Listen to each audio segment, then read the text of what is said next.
میرے عزیز دوستو، ہدایت ایک بہت قیمتی شے ہے، بہت قیمتی چیز ہے۔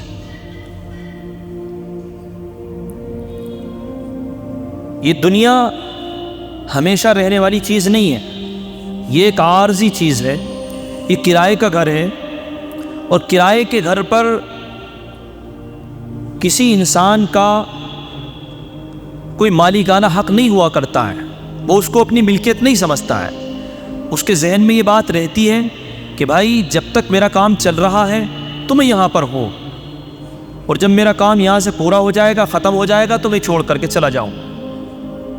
لیکن ایک پائیدار جگہ ہوتی ہے، جو اپنا مالکانہ حق ہوتا ہے، جو اپنے پیسوں کا خریدا ہوا مکان ہوتا ہے، تو اس کے بارے میں آدمی کا تصور یہ ہوتا ہے کہ بھائی میرا اپنا ہے، دل کی کیفیت ہی الگ ہوتی ہے۔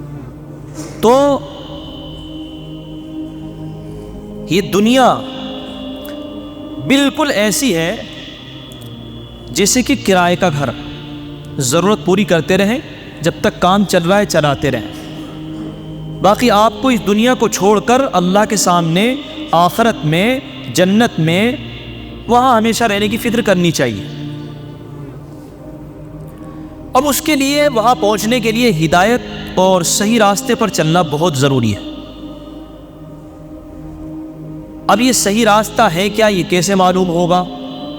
تو اللہ رب العزت نے انسانوں کی ہدایت کے لیے قرآن کریم جیسی کتاب نازل فرمائی، اور قرآن کریم کے اندر لوگوں کی ہدایت کے سامان کو رکھ دیا کہ جو انسان اس قرآن کریم کو اپنی زندگی میں اپنائے گا، جو اس کے بتائے ہوئے حلال کو حلال سمجھے گا اور اس کے بتائے ہوئے حرام کو حرام سمجھ کر کے عمل کرے گا، وہ ہدایت پر ہوتے ہوئے جنت میں داخل ہو جائے گا۔ کوئی انسان یہ سوچے کہ میں دنیا میں آیا ہوں اور قرآن کو اپنی زندگی سے الگ کر دوں اور پھر میں اچھے طریقے سے زندگی گزاروں اور جنت میں چلا جاؤں، تو یہ ہو ہی نہیں سکتا، کیونکہ قرآن ہی تو ہدایت ہے۔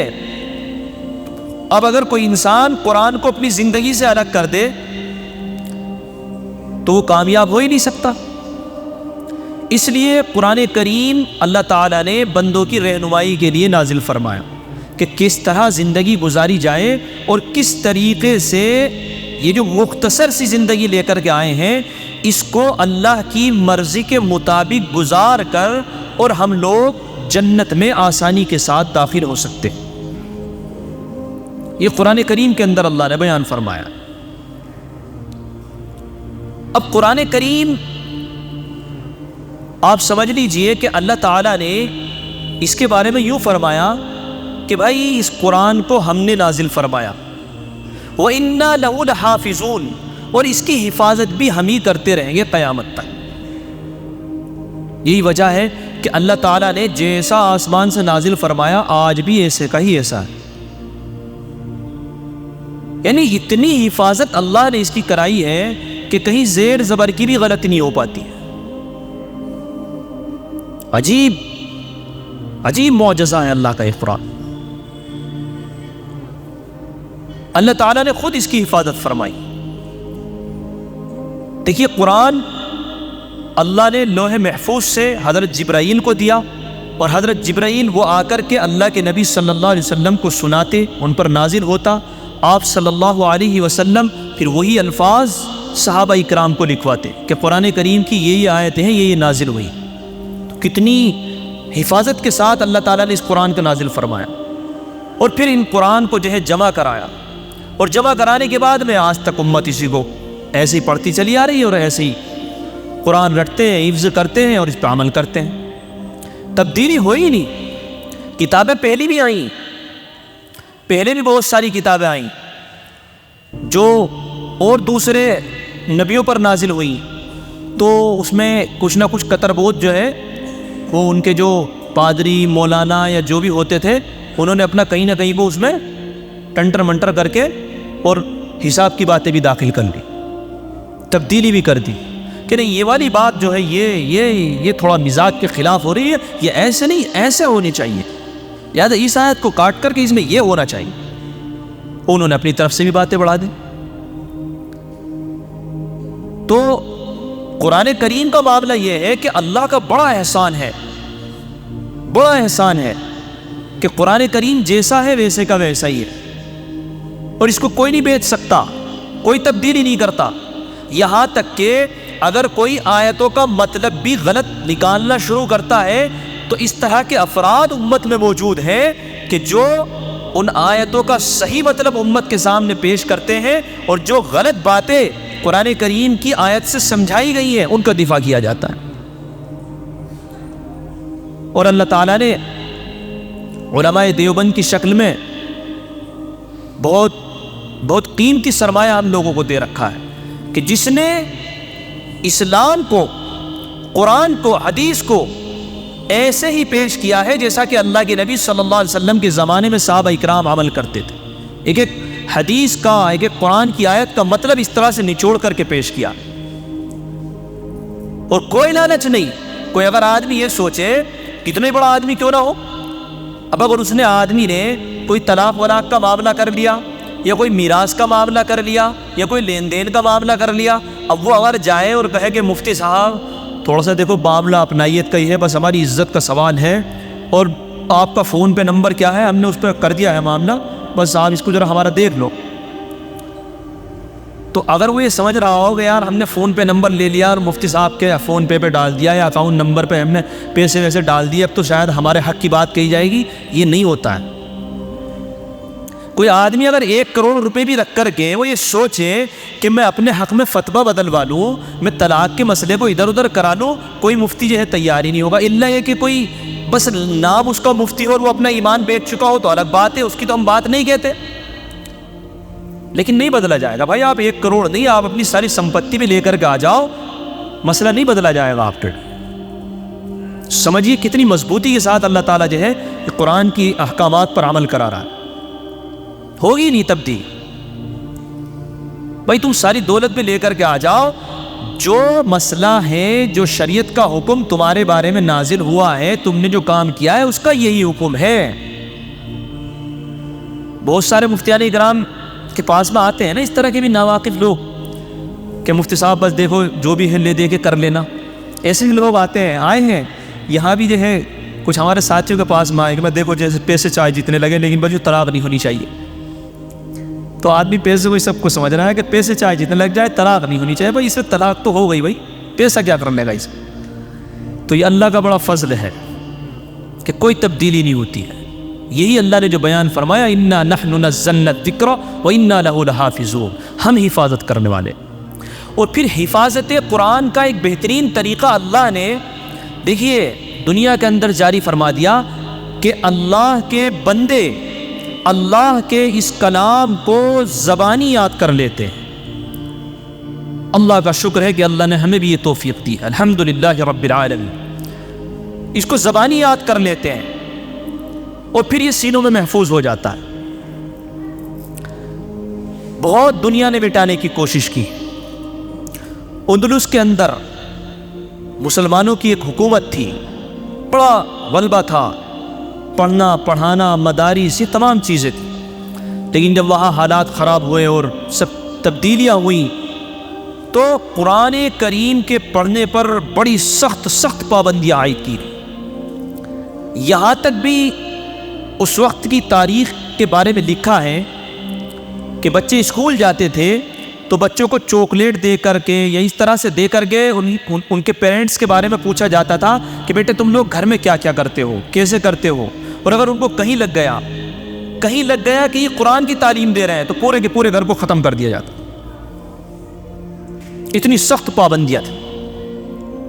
بعض لوگ تہخانوں میں اپنے بچوں کو قرآن پڑھاتے ہیں، بعض لوگ چلتے پھرتے کلمہ سکھاتے۔ آج تو ہمیں احساس ہی نہیں ہے نا، ہمیں تو پتہ ہی نہیں ہے کہ ہماری اولاد کیا سیکھ رہی ہے کیا نہیں سیکھ رہی ہے، دین معلوم بھی ہے یا نہیں ہے، بس انگلش تھوڑی سی اچھی بولنی آنی چاہیے تو سمجھو لونڈا بہت قابل ہے۔ بھئی یہ ہے ہماری یہاں قابلیت، قرآن سیکھا ہے نہیں سیکھا ہے، کلمے یاد ہوئے ہیں نہیں ہوئے ہیں، ایمان لانے کے لیے کیا کیا چیزیں ضروری ہیں وہ اس کو یاد ہیں یا نہیں ہیں، ان سے مطلب نہیں ہے۔ یہ تو 3rd کلاس کا آدمی ہوا کرے تو ان کو یہ باتیں یاد ہوں قرآن وغیرہ۔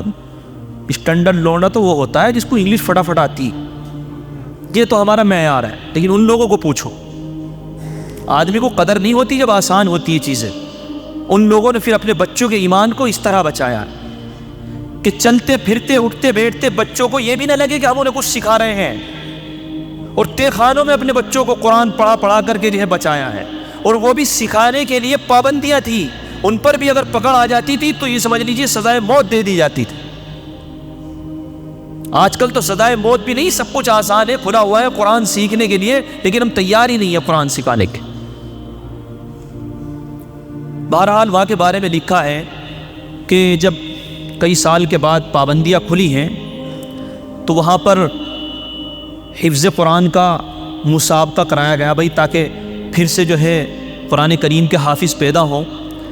تو میں نے ایک عالم کی زبانی سنا تھا، میں بیان میں تھا، انہوں نے بتایا کہ جب انہوں نے مسابقہ کرایا حافظوں کا آپس میں ایسے ملک میں کہ جہاں قرآن کریم دیکھنے پر بھی پابندی تھی، تو 70,000 حافظوں نے شرکت کی۔ سمجھ رہے ہیں بھائی؟ ایسی جگہ پر جہاں قرآن کریم دیکھنے کو نظر نہ آتا ہو، جہاں دیکھنے پر پابندی ہو، گھر میں رکھنے پر پابندی ہو، ایسی جگہ پر جب کچھ پابندیاں ہٹی اور مسابقہ ہوا آپس میں، جیسے حافظوں کا مقابلہ مسابقہ ہوتا ہے قرآن پڑھنے کا، تو 70,000 حافظوں نے اس میں شرکت کی۔ تعجب کی بات ہے۔ یہ اللہ نے اپنی کتاب کی حفاظت کا خود انتظام کرا رکھا ہے۔ اللہ تعالیٰ حافظ قرآن کے دل میں اس کو محفوظ کر کے اور اپنے کلام کی حفاظت کراتا جا رہا ہے۔ بلکہ یوں سمجھ لیجئے کہ قرآن کریم اگر سینے میں آ جاتا ہے تو ہماری تو کیا حیثیت ہے کہ ہم قرآن کی حفاظت کر سکیں؟ خود وہ انسان کہ جس کے سینے میں اللہ قرآن محفوظ کر دیتا ہے، وہ خود انسان محفوظ ہو جاتا ہے اس قرآن کی وجہ سے۔ قرآن کریم کی یہ برکت۔ تو یہ تو حافظ قرآن۔ اب جس کا بچہ حافظ قرآن ہو تو اس کے لیے بھی بڑی فضیلت کی بات ہے بھائی۔ فرمایا کہ آخرت میں میدان محشر ہوگا اور جو حافظ قرآن بچہ ہے تو اس کے والدین کو بلایا جائے گا۔ کہاں ہے بھائی ان کے والدین کو بلائیے۔ آج کل دیکھیے آپ، اگر کوئی شہر کے اندر ہائی اسکول میں ٹاپ کر لے، انٹر میں ٹاپ کر لے، نیٹ میں نام آ جائے، تو آپ دیکھیے گا اخباروں میں نام، اور بڑے بڑے جو سیاسی لوگ ہوں یا شہر کے بڑے بڑے لوگ ہوں تو سب کی مبارکبادیاں، سب کی ویڈیو، سب کے فوٹو، سب کی مبارکباد اور یہاں تک کہ انعامات سب برستے ہیں۔ لیکن شہر کے اندر کوئی بچہ حافظ قرآن ہو جائے تو لوگوں کو معلوم تک بھی نہیں ہوتا ہے، معلوم تک بھی نہیں ہوتا ہے بھائی۔ یہ تو ہم لوگوں کی قرآن سے محبت کی علامت ہے۔ اور میرے یہ بات بتانے کا مقصد کہ ایسے بچوں کو جو ہائی اسکول انٹر ٹاپ کرتے ہیں مبارکباد دیتے ہیں، اس کا یہ مطلب نہیں ہے کہ انہیں مبارکباد مت دینا۔ بہت خوشی کی بات ہے، ضرور حوصلہ افزائی کرنی چاہیے۔ میں تو یوں کہتا ہوں کہ باقاعدہ جو ذمہ دار لوگ ہیں ان کو پروگرام کرنا چاہیے اور ان کی حوصلہ افزائی کرنی چاہیے کہ بیٹا آپ نے جو ہے شہر کا نام روشن کیا۔ میرے کہنے کا مقصد تو یہ ہے کہ کم سے کم جو ذمہ دار ہیں، جو مالدار ہیں، ان کے ذہن میں یہ بات بھی تو آنی چاہیے کہ یار ہمارے شہر کے اندر ہر سال کتنے بچے حافظ قرآن ہو رہے ہیں، چاہے اس مدرسے میں ہو وہاں ہو، ان کے لیے بھی ہم کو انتظام کریں۔ وہ بہت آسان ہے، اگر چاہے تو کرنا چاہیے۔ اس سے لوگوں میں شوق پیدا ہوگا حافظ قرآن بننے کا۔ تو بہرحال دنیا کی بات تو چھوڑیے، آخرت میں جب میدان محشر لگا ہوگا تو اللہ تعالیٰ اعلان فرمائیں گے کہاں ہے بھئی یہ بچے کے والدین؟ اس کو بلایا جائے گا، اور بلائے جانے کے بعد میں حدیث میں آتا ہے کہ ایک خاص قسم کا تاج پہنایا جائے گا۔ جیسے آج آپ ایک سورج کو دیکھتے ہیں، یہ ایک سورج ہی پوری دنیا کو روشن کیے ہوئے ہے، اگر یہ سورج نہ نکلے تو اندھیرا چھا جاتا ہے۔ تو اللہ تعالیٰ اس سے زیادہ روشن تاج اس کے ماں باپ کو پہنائے گا۔ تو بھائی آخرت میں اگر یہ چیزیں حاصل کرنی ہیں تو اپنے بچوں کے بارے میں فکر کرو کہ یار ایک بچہ مجھے حافظ قرآن بنانا ہے۔ اور ایک بات سنیے، حافظ قرآن بنانے کے بہت فائدے ہیں۔ دیکھو آپ یہ کچھ بھی بنا دو، بڑھیا پیسے کمانے والا ہونا چاہیے، کمانے چاہیے، انجینئر، ڈاکٹر، یہ سب ہمارے بچے ہونے چاہیے، وکیل، پولیس میں سب جگہ ہونے چاہیے۔ لیکن ان لوگوں کا فائدہ یہ ہے کہ بھائی آپ ملک کی ترقی میں حصہ لوا رہے ہیں اور کامیابی ہے، پیسہ آپ کے پاس میں ہے، لیکن آپ کو مرنے کے بعد کی بھی تو کچھ فکریں کرنی چاہیے نا. تو اس کے لیے حافظ قرآن بہت نفع بخش چیز ہے. حضرت قاری طیب صاحب رحمۃ اللہ علیہ جو دارالعلوم دیوبند کے محتمم تھے، جو اس وقت موجودہ محتمم ہیں، تو انہوں نے اس واقعے کو دیکھا ہے، تو اس لیے حضرت بیان کرتے ہیں. کئی جگہ میں نے ان کی زبانی سنا ہے کہ حضرت قاری طیب صاحب رحمۃ اللہ علیہ مغرب کی نماز کے بعد میں جب تک نہیں اٹھتے تھے مسجد سے، جب تک آدھا پارہ نہیں پڑھ لیتے تھے، اور آدھا پارہ روز پڑھ کر کے اپنے ابا کو ایصال ثواب کرتے تھے. کتنا ہی بڑا آدمی کیوں نہ آ جائے، چاہے کتنا ہی بڑا آدمی کیوں نہ ہو جائے، حضرت نہیں ملتے تھے. پہلے آدھا پارہ پڑھنا اور آدھا پارہ پڑھ کر کے اپنے ابا کو ثواب پہنچانا. لوگوں نے معلوم کیا حضرت یہ عمل کیوں ہے، کیا وجہ ہے؟ کہ میرے ابا نے مجھ سے کہا تھا کہ دیکھ بھائی طیب، میں نے مولانا تو بنایا ہے تجھے لوگوں کے لیے، ان کو بیان کر، ان کو سمجھا، ان کو سنا، ان کی ہدایت کے کام کر، اور حافظ بنایا ہے میں نے تجھے اپنے لیے، بعد مرنے کے مجھے ایصال ثواب کرتا رہنا. تو اس لیے میں اپنے ابا کی بات پر عمل کرتے ہوئے روز آدھا پارہ پڑھ کر کے ان کو ایصال ثواب کرتا ہوں. اس لیے اپنے بچوں کو حافظ قرآن بنانا چاہیے. یہ تو ہو گئی بات شوق کی. اس طرح کی باتیں سن کر شوق تو پیدا ہوتا ہے، اور لوگ چاہتے بھی ہیں کہ اپنے بچوں کو حافظ قرآن بنائیں، لیکن دیکھنے میں یہ آ رہا ہے کہ حافظ قرآن بن رہے ہیں اور بس وہ ویسے بگڑا جا رہا ہے، ٹھیک طریقے سے نہیں بن پا رہے ہیں. بس وہ حافظ بنے، اس کے بعد میں آگے کو پڑھتے پڑھاتے نہیں ہیں، اور بس وہ ایسے ہی معاملہ خراب ہو گئے،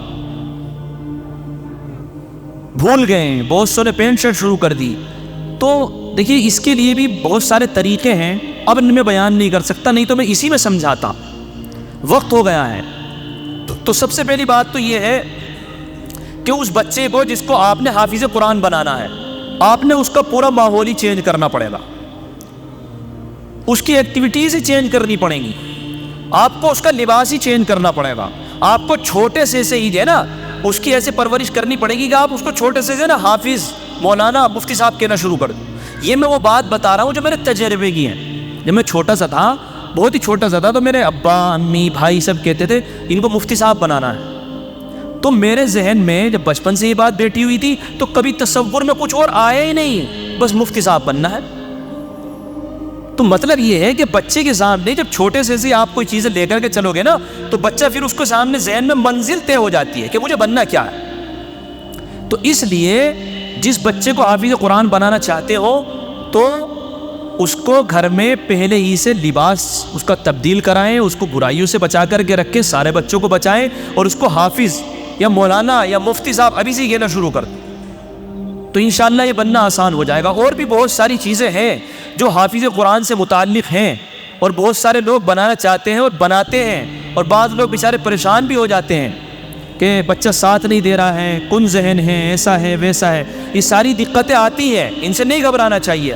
آپ تو یہ فکر کریں کہ بھائی ہمیں اپنے بچے کو حافظ قرآن بنانا ہے.